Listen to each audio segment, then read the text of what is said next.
Are you having issues with your ID card?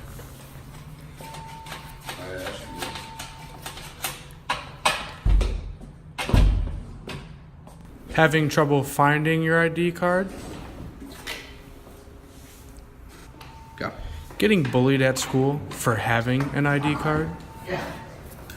Some free clips out here. Are you an ID With a card fingerprint, you loser? can never misplace it? It can't be easily stolen? You know, Not this easily could all be fixed duplicated. with one simple solution. And it's very socially acceptable. Biometric security. You're really watching our business. Somebody wants to. You can't lose it, because it's always in your hand.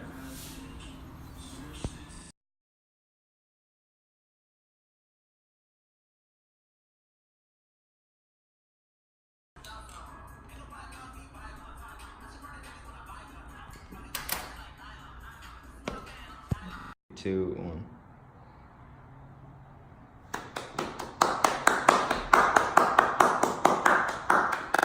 And welcome to the 202 podcast. Tyler, leave us off. Hi, I'm Tyler, and this is the 202 podcast, and today we're going to talk about our scenario with biometric security. So basically, our scenario is, as you saw from our funny little clip earlier, was that this guy is trying to get into the building with his ID card, but he doesn't have it, or something's wrong with his ID card, it broke, or he lost his ID card, someone stole it. So these tons of very different ways. But the main thing about biometrics and how such is this great, cool new thing is that you can never lose your thumbprint. It's always there, unless you chop it off. But we're not going to get into that. But it's just always there, and you could use it your entire life on everything in the future. And it's unique to you. So there's always going to be issues when you have something like a key card as it's an outside variable versus something that you have on your body at all times. So as Tyler mentioned, something like your thumbprint, you're never going to be able to lose. It's going to be very hard to duplicate, and it's always going to be individual to you. It's never going to be able to be duplicated any other way unless someone was able to get something on their hands, as such as if you got the fingerprint off like the glass of someone's stuff. But that's something that takes a lot more effort than someone taking someone's key card. And it's very, very difficult to do so. And there's much smaller things that you can do rather than have it be on a door, or you could even have it on a laptop, have certain things like if you were to have a thumb drive, actually certain ones have so that they have kind of a thumb scanner on it, so it actually doesn't activate until you put it in. Which can protect from a lot of things like keyloggers too. If you notice something has a thumbprint scanner on it, it can also help you keep it from, so you know it's more secure in general too. So you can keep that on you without worrying about the data getting stolen. If you lose it, it's just gone. It's not lost. It's Anything to stolen. add, Mitch? What I'm going to add is, in our first presentation on this, we spoke a lot about how certain parts of biometric security aren't exactly socially acceptable. Most people generally consider thumbprints to be very socially acceptable to use, and people use them on their phones now with the new iPhones. Androids have fingerprint scanners, computers, and people are just generally more accepting to be able to use it, whereas things like iris scanning or a full body scan or even taking a DNA sample is much less socially acceptable. People just don't tend to... It's kind of like iffy in there. Yeah, they consider it like invasive, Yeah. whereas most people consider a thumbprint to be whatever. So that's why we're kind of like advocating more for like the fingerprint scanning on whatever like biometric security we have, just because it's kind of like really simple. Like just for a fact, like no one can really get into anyone else's fingerprint biometric because no two fingerprints are like the same. Like we're literally all born with different fingerprints. It's based off our DNA. So just because fingerprints are really just so simple to use on biometrics, even though it's so simple to use but very still complicated just because no one else has your fingerprint. That's why we're kind of advocating for it as like one of the best biometric securities. Yeah. Are twins able to, like identical twins, do they have the same fingerprints?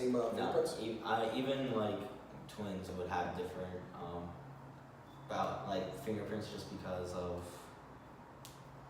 like their DNA is not exactly the same, even though it's very similar. Okay. If you ever look at a chart that has the vulnerability and weaknesses of each kind of biometric technology, you would see that fingerprints are generally one of the more higher accuracy versions while still maintaining a relatively low cost as compared to the other ones. Like ADN actually is one where you take someone's DNA, which that runs into a lot of problems just because it's very expensive.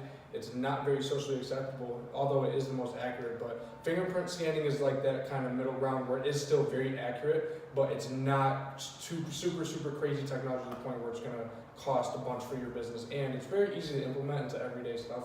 Like I said, you can put on a laptop, doors, certain things that just certain like security wings that you don't want the general public to get into.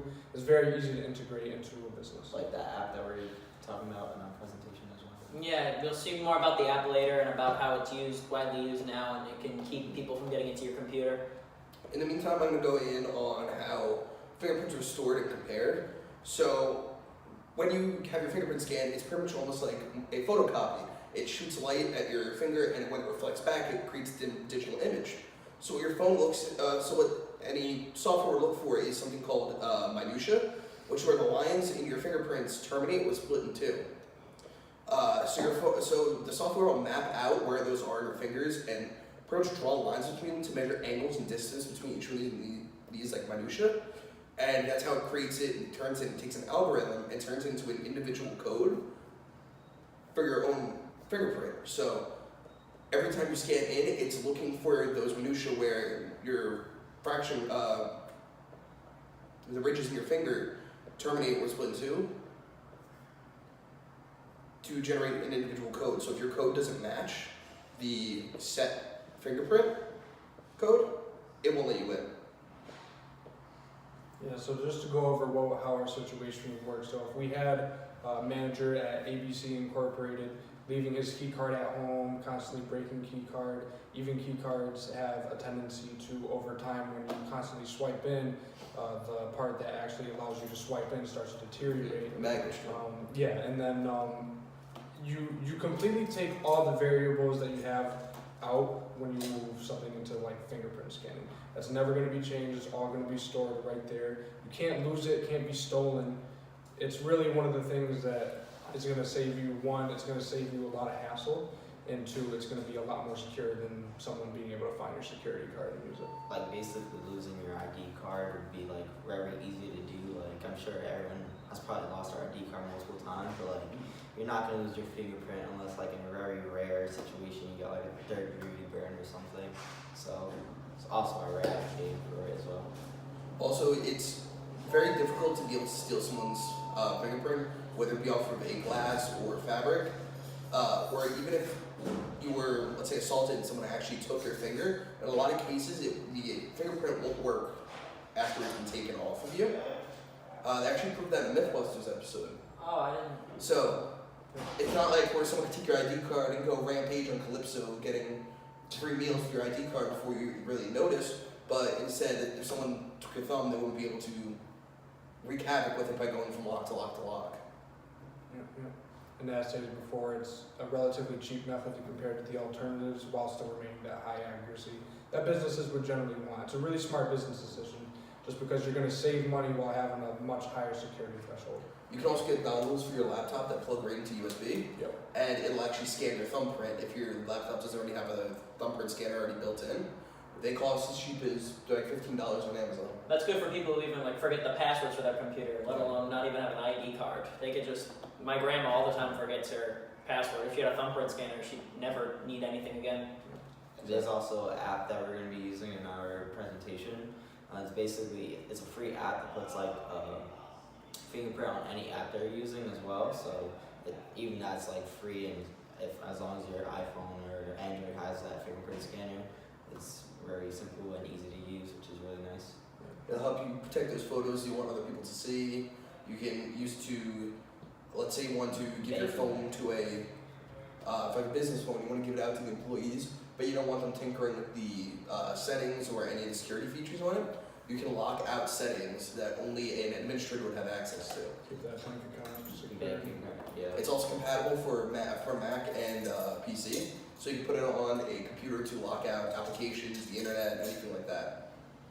It also has a ton of other applications, whether it be for any business, schools, anyone that realistically that wants to be able to loan out technology without having them tinker with it.